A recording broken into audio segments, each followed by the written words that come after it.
राम रघुवर की प्राण प्रिया, भजो रे मन सिया सिया। राम रघुवर की प्राण प्रिया, भजो रे मन सिया सिया। सिया सिया भजो सिया सिया, सिया सिया भजो सिया सिया। राम रघुबर की प्राण प्रिया, भजो रे मन सिया सिया। राम रघुबर की प्राण प्रिया, भजो रे मन सिया सिया। श्री सीताराम जी भगवान की जय। वैदेही की आत्मकथा। मैं वैदेही, मैं चिल्लाए जा रही थी। रावण का रथ पूरे वेग से उड़ रहा था। दुष्ट, नीच, तू क्यों अपना विनाश आमंत्रित कर रहा है? मुझे तू जानता नहीं है? मैं अजेय, जितेंद्रिय, यशस्वी श्री रघुकुल नंदन की अर्धांगिनी हूँ। मैं इतने क्रोध में थी कि मेरा शरीर कांप रहा था। महासर्प की मणि को छीनकर तू सकुशल रहने की कामना कर रहा है। मूर्ख है तू सोच नहीं सकता कि तू क्या कर रहा है। रावण के चेहरे पर मैंने भय देखा, पर वो छुपा रहा था। मैं राक्षस राज हूँ, रावण मेरा नाम है। अरे, देवता तक मेरे नाम से कांपते हैं। तेरा राम क्या है? तू चल तो मेरी स्वर्णमयी लंका में। इस सामान्य मानवी राम को तू भूल जाएगी। मैं तुझे लंका की सर्वप्रधान महारानी बना दूंगा। और रही बात राम की, तो वो 100 योजन समुद्र पार लंका में कभी आ ही नहीं सकता। समुद्र से घिरी मेरी लंका अजेय है।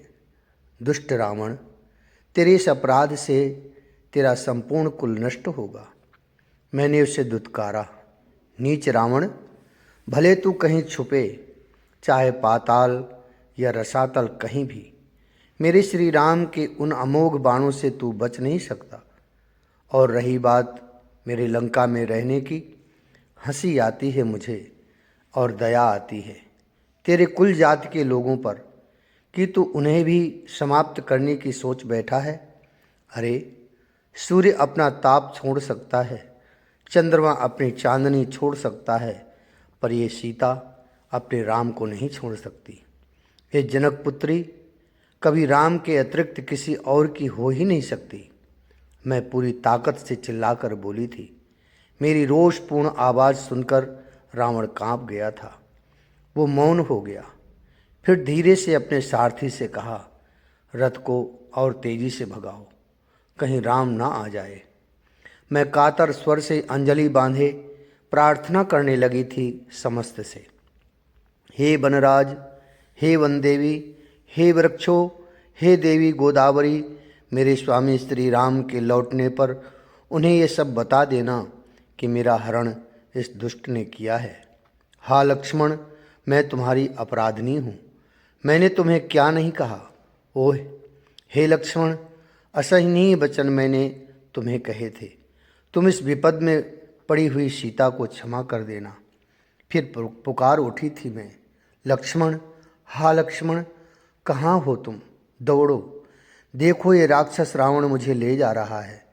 मेरे स्वामी, आप कहाँ हो? आप आओ मेरे पास। देखो, आपकी वैदेही का हरण करके ले जा रहा है ये दुष्ट। आर्यपुत्र, आओ ना स्वामी। मैं व्याकुल हो उठी थी। मैं कभी नीचे देखती, कभी आकाश में।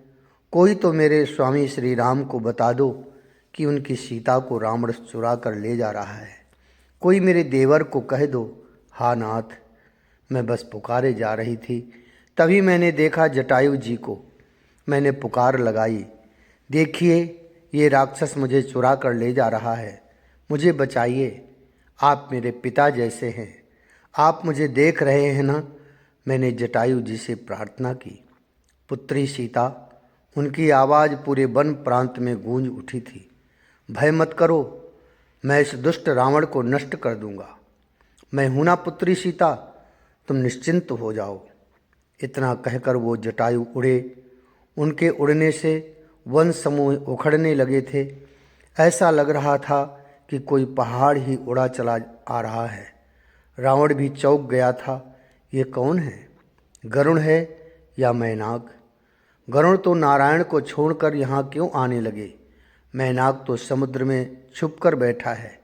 फिर ये कौन है? रावण सोच ही रहा था कि जटायु जी रावण के सामने खड़े हो गए थे। इतना विशाल पक्षी, रावण का रथ रुक गया था। रावण चिल्लाया, सारथी रथ चलाओ। पर जटायु ने सबसे पहले सारथी को ही मार दिया अपनी चोंच से। अब पंख फैलाकर रावण के ऊपर टूटने की तैयारी में थे जटायु जी कि उससे पहले उनकी गंभीर ध्वनि गूंजी। रावण, मैं जटायु, गीधराज जटायु, सीता को छोड़ दो। मेरी बात मानो, सीता को छोड़ दो।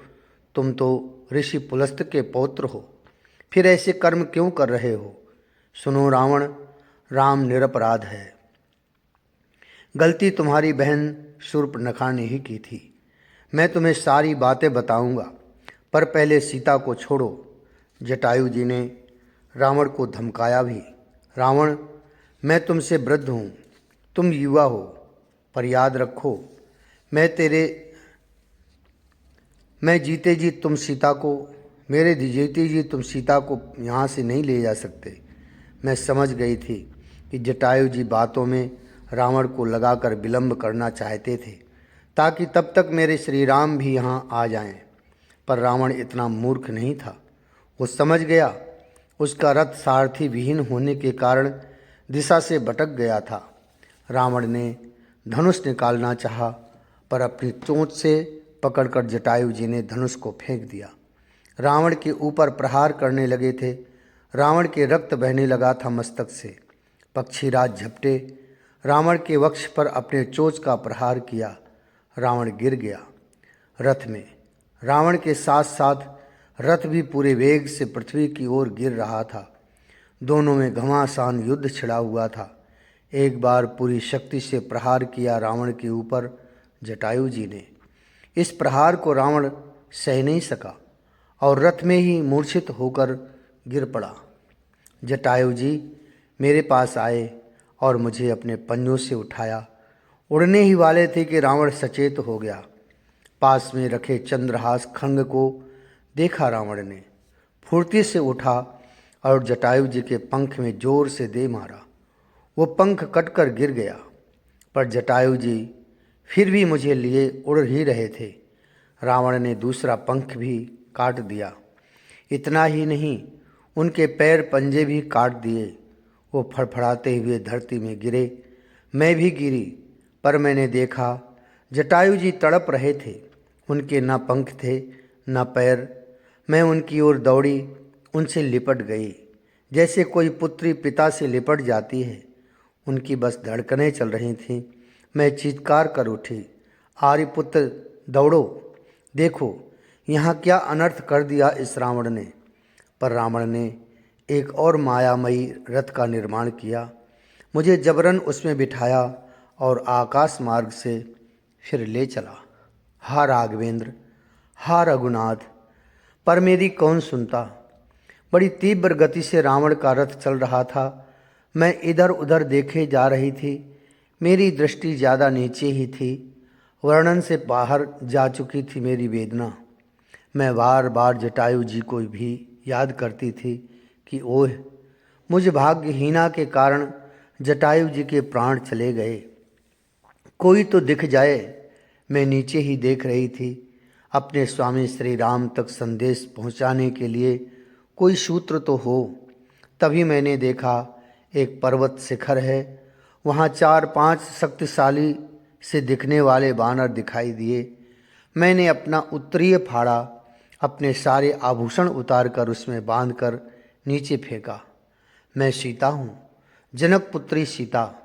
आप लोग मेरे भाई बनना, मेरे स्वामी श्री राम को मेरा संदेश दे देना। मुझे राक्षस रावण हरण करके ले जा रहा है, मैं चिल्लाकर बोली थी। रावण हंसा। ये बानर अब तुम्हारे राम की सहायता करेंगे? बाली से भागकर ऋष्यमुख पर्वत में छुपे बैठे ये बानर तुम्हारे राम की सहायता करेंगे? रावण हंसता ही जा रहा था। कापुरुष, दुष्ट, डरपोक, अपने आप को तू वीर कहता है? यदि हिम्मत थी तो मेरे श्री राम के सामने आता। मैं रावण को धिक्कारने लगी थी। तू अब बच नहीं सकता रावण, तू कहीं भी छुप जाए, मेरे श्री राम तुझे खोजकर काल के गाल में डाल ही देंगे।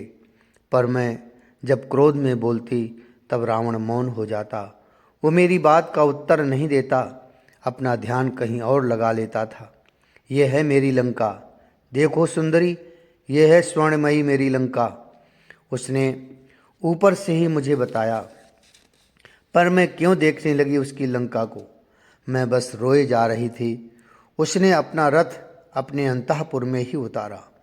इसको समझाओ, इसकी सेवा करो, इसको मणिमाणिक के वस्त्र जो चाहिए अविलंब दो। रावण ने अंतःपुर में उतरते ही अपनी राक्षसियों को आदेश दिया था। रावण आदेश देकर चला गया था किसी कार्य के लिए। सुंदरी, बात मान लो, ये वस्त्र पहन लो, ये मणि धारण कर लो। हम आपके केश बनाने आए हैं, ये उपटन हैं, लगा लो। कई राक्षसियाँ मेरी सेवा के लिए आ गई थी वहाँ। मैं घुटनों में अपना सिर रखकर रोती रही। देख, तू अगर बात नहीं मानेगी तो हम तुझ पर बल प्रयोग करेंगे। राक्षसियों ने मुझे धमकाना शुरू कर दिया था। कौन करेगी बल प्रयोग? दो सभ्य नारी आगे आईं। क्या नाम है तुम्हारा? मेरे ऊपर स्नेह बरसाती हुई बोली थी। सीता, मैं रघुकुल नंदन श्री राम की भार्या हूँ। ये रावण मुझे हरण करके ले आया है। मैं ये कहते हुए फिर रोने लगी थी। मैं रावण की पत्नी हूँ, मंदोदरी। मैंने मंदोदरी की ओर देखा, वो सुंदरी थी। और मैं महाराज रावण के छोटे भाई विभीषण की भार्या शर्मा हूँ। माँ, आप लोग यहाँ हैं। मैंने देखा एक सुंदर सी युवती, सांवली थी वो, पर नैन नक्श तीखे थे। उसके 3 चोटी बना रखी थी। वो गंभीर थी। उसने मुझे देखा और ध्यान से देखा। ताऊ जी सुधरेंगे नहीं ताई।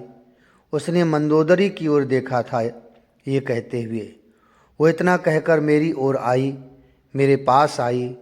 मैं उससे थोड़ी खिसकी। मुझे यहाँ किसी को स्पर्श नहीं करना था, चाहे महिला ही क्यों ना हो। आपके पति? उस युवती ने मुझसे पूछा। श्री राम, मैंने कहा। ओह, राम राम राम। उसने बड़े प्रेम से इस नाम का उच्चारण किया। मैं उसे देख रही थी। उस युवती का हृदय मुझे पवित्र लगा। मेरे पिताजी कहते हैं कि राम इस सृष्टि का सबसे सुंदर नाम है। तुम्हारे पिताजी? मैंने उससे पूछा। ये मेरी माँ है, शर्मा। उसने बड़े प्रेम से अपनी माँ के गले में हाथ डालते हुए कहा। मेरे पिता हैं श्री विभीषण जी। तभी रावण आ गया। ये मानी कि नहीं? राक्षसियों से उसने क्रोधित होते हुए पूछा। ये कोई बात सुनती ही नहीं, किसी पदार्थ की ओर आकर्षित ही नहीं होती, बस ऐसे ही बैठी हैं और रोए जा रही है। राक्षसियों ने कहा। ताऊ जी, अगर आप आज्ञा दें तो मैं कुछ कहूँ। उस विभीषण की बेटी ने रावण से कहा। हाँ कहो, क्या बात है? रावण ने शांत होकर पूछा। इन देवी को यहाँ अंतःपुर में ना रखा जाए, इन्हें अशोक वाटिका में रखिए, और अशोक वाटिका में किसी पुरुष को प्रवेश की अनुमति ना दी जाए। बस सेवक और सेविकाएं रहेंगी, और तू सब संभाल लेगी, है ना? रावण प्रसन्न हुआ था। हाँ ताऊ जी, मैं सब संभाल लूँगी। उस युवती ने सहजता में कहा। लंका में तुम्हारे जैसा बुद्धिमान और कौन है? ये जैसा कहती है वैसा ही करो। रावण ने आज्ञा दी, और अंतःपुर की रानियां भी वहाँ ना जाएं। ताऊ जी, ये आज्ञा भी आप दीजिए। उस विभीषण की कन्या ने ये भी कहा। और तुम्हारी आज्ञा से ही वहाँ सब कुछ होगा। ये कहते हुए रावण हंसा था। उस युवती ने मेरी ओर चुपके से देखा और आंखें इस तरह मटकाई जैसे वो रावण की ओर नहीं मेरी ओर थी। सारी व्यवस्था क्षण में ही हो गई थी। मुझे लेकर वही युवती अशोक वाटिका में आई। सुनो, तुम्हारा नाम क्या है? मैंने पूछा था उससे। त्रिजटा, यही नाम बताया उसने। फिर मुस्कुराते हुए बोली, मैं आपके साथ हूँ, चिंता मत करो, ये रावण तुम्हारा कुछ नहीं बिगाड़ सकता। जय जय श्री राधे, जय जय श्री सीताराम। राम राघव की प्राण प्रिया, भजो रे मन सिया सिया। राम रघुवर की प्राण प्रिया, भजो रे मन सिया सिया। सिया सिया भजो सिया सिया। सिया सिया भजो सिया सिया। राम रघुवर की प्राण प्रिया, भजो रे मन सिया सिया। राम रघुवर की प्राण प्रिया, भजो रे मन सिया सिया। भजो रे मन सिया सिया। श्री सीताराम जी भगवान की जय।